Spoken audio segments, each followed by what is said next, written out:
And in today's lesson, we've been looking at the theory of ionic bonding, metallic bonding, and all that other stuff. But in this lesson, we're going to look at first-hand investigations, comparing the properties of an element and a compound. Here we've got a guy holding some gold flakes and water. So gold is an element, and water obviously is a compound of hydrogen and water, and oxygen, sorry.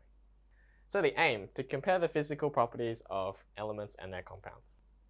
So what we need is a magnesium strip, a crucible, Bunsen burner, and a tripod. Also, we could use some sandpaper so that we can clean the magnesium. So what we do first is we clean the outer surface of the magnesium with the sandpaper. And the reason we do that is so that the oxygen in the air can actually get at the metal inside. And then we note the physical properties of magnesium. So look at its malleability, look at its electrical conductivity, look at those kind of things, all of its physical properties. Note them down before we do anything else.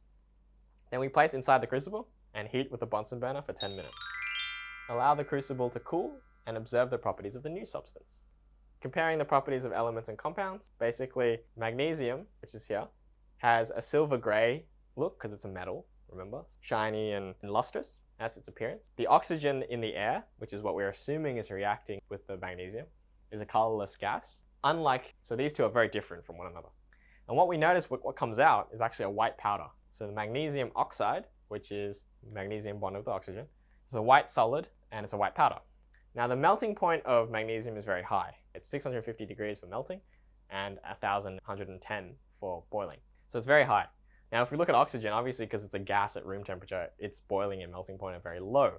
Its boiling point is negative 184 degrees. So in order to get it to liquid, we need to cool it to negative 184 degrees Celsius. It's very, very cold. But when we combine the two, you would think maybe the new one, I don't know, maybe is somewhere in between these two.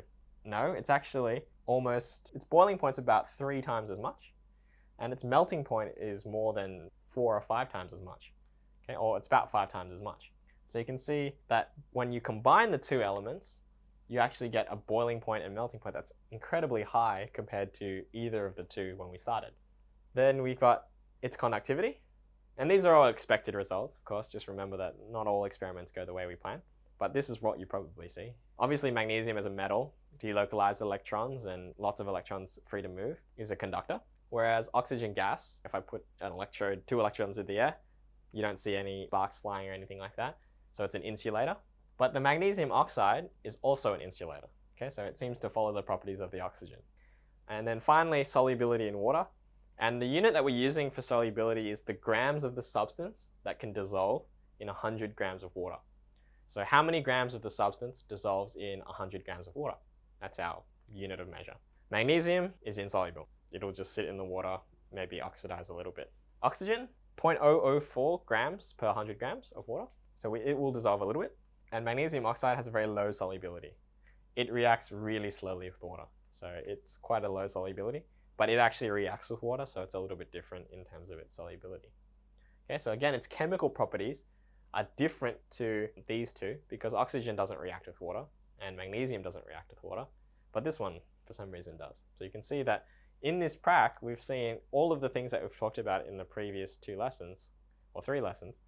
We've looked at how are the chemical properties different when we combine compounds, or elements into compounds. Physical properties, how do they change? Do they change at all? And we've seen all sorts of different aspects of these elements changing when they bond together because their electron configuration is now different. So it's quite a simple prac that you can do in your labs. It's very easy. It teaches you a lot about chemical bonding, elements, and compounds. So we'll move on to the question segment now, and hopefully you can understand more about this prac.